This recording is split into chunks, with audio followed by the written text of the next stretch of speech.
Alright, so now that we have our hypervisor installed, let's go ahead and install our first operating system that we need for the course. And that's going to be a Windows operating system. And so what we need to do here, I'm just going to exit out of VirtualBox for now, then head back to Edge or whatever better browser you're using. And what we need to do is find the Windows Evaluation copy. And so we can do a quick Google search here for the Windows Evaluation Center, and I can click on this Windows 10 Enterprise link here. And what we could do is find the Windows 10 Enterprise image, right? We can download the ISO here. And we could give Microsoft all of our information and register, and then we'll get a link to the ISO file, which we could use to install the VM into our hypervisor. However, I've included a link below that will take you right to the download page, and so we can essentially skip this form. And so just navigate to that URL, and you'll see here we can select the version that we want to download, or the language. And so I'm just going to go under English here, and make sure to click on 64-bit edition. And in doing that, that's going to kick off the download for our ISO file. And just to note here that we're downloading an operating system. And so essentially this is going to be a pretty big file, and it's around 5 gigabytes. And so depending on the speed of your connection, this could take a little bit to run. And so I'm just going to fast forward here to when my download's finished. All right, and there we go. The Windows 10 ISO file just about finished. Yeah, there we go. And so I now have VirtualBox installed, and my Windows ISO file has been downloaded. And so let's get a bit of organization going here. And feel free to do this however you like, but I'm just going to head to my Documents folder here, and I'm going to create a folder called Virtual Machines.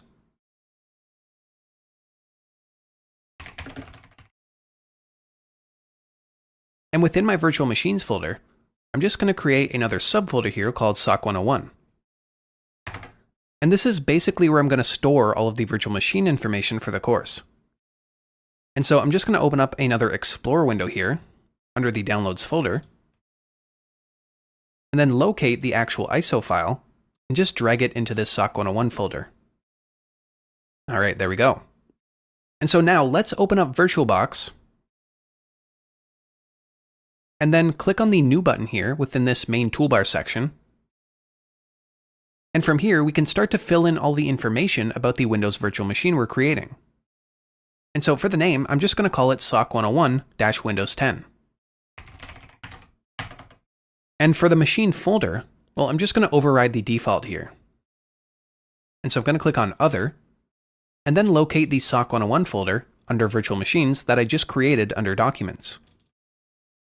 So I'm just going to select that folder. And for the ISO image, well, as expected, this is where we're going to locate the actual ISO file that we just downloaded. So again, for me, that's going to be under Documents, Virtual Machines, SOC 101, and this ISO file right here. And when we do that, it should automatically recognize things like the edition and type and version. And so that all looks good to me. And so next, I'm going to make sure that I check Skip Unattended Installation here. And then I'm just going to click on Next. Now, for our RAM or memory size here, it's technically possible to keep it at the default here of 2 gigs, but I can anticipate that you're going to run into some limitations. And so if you have the capacity, it's best to bump it up a bit. And I have quite a bit of RAM on my physical host, and I'm actually running a VM inside of this, and so there's a bit of VMception going on. But on my physical host, I have 32 gigs, and so, again, it all depends on what your max capacity is. And we're eventually going to be running 2 VMs at once. And so if you can bump it up to around 6 or 8 gigs each, well, that would be great. But it shouldn't be the end of the world, and we can always bump it up later if needed. And so, next, we can add a virtual hard disk to our machine. And specifically, we can create a virtual hard disk. And we can keep our disk here dynamically allocated, rather than setting aside the total amount of disk space needed immediately. And so to do that, just make sure you have pre-allocate full size unchecked. And for the storage amount, well, you can leave it at the default of 50 gigabytes here if you need to. And again, if needed, we can always adjust these values later on. And so I'm just going to hit Next here, and we will get a machine summary here. And this all looks good, so I'm going to hit Finish. And there we go. So our machine's been created. And so our new Windows VM here is staged and ready to go. And to kick off the Windows installation, well, we can just hit Start here to start up our machine. This might just take a second.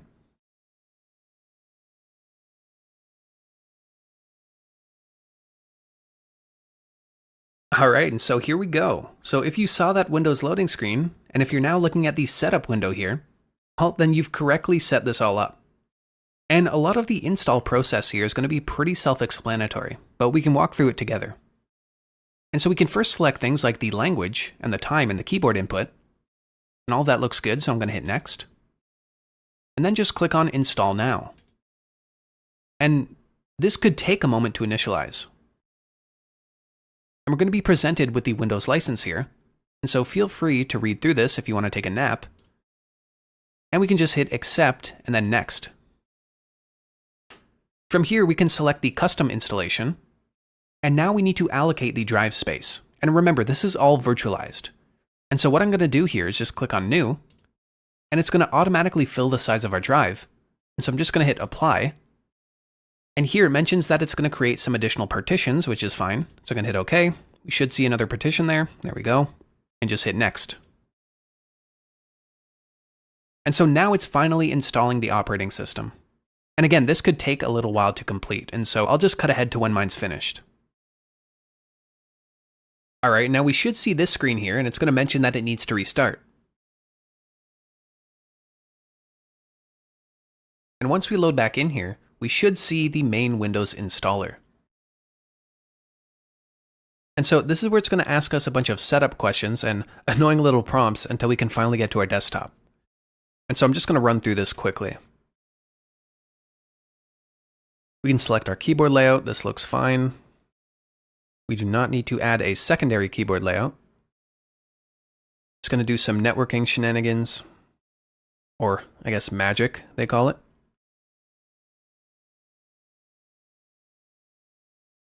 Now, again, this is going to be a lab machine, right? And so we can kind of skip all of the standard employee or the intended user setup features that Windows always asks for. And one of these is to sign in with a Microsoft account. And I think not, so let's click on Domain Join instead. And from here, we can set up a local account. And so for the username here, I'm just going to call it TCM. And for the password, I'm going to use the super strong password of password. And then we just need to fill in some security questions. So my first pet was named 1. My childhood nickname was 2. And the city where I was born was 3. And so now we can turn off all of this dystopian, spying and tracking and privacy enrichment features that Microsoft is offering. And with that, we can just click on Accept. We can ignore Cortana here, so just click Not Now.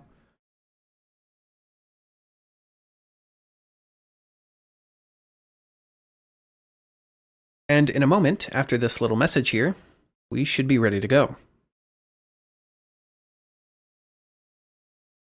All right, and if you see this Windows desktop here with this nice blue, bright wallpaper, well, then we're good. We're good to go. We're set up.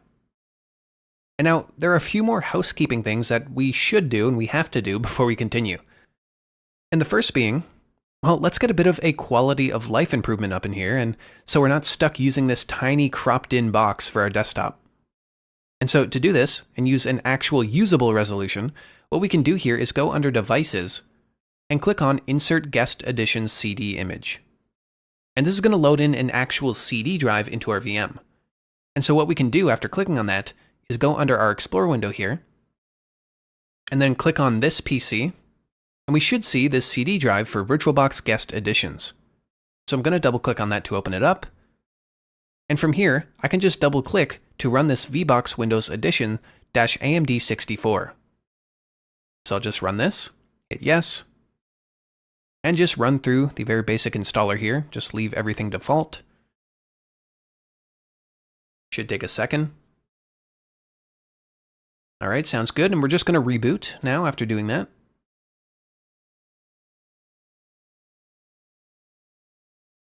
And when we return here, the VM Tools is going to start up as a service, and we should be able to do some more interesting things, more interactive things, and more, visually pleasing, integrations within our VM here. So I'm just going to sign in.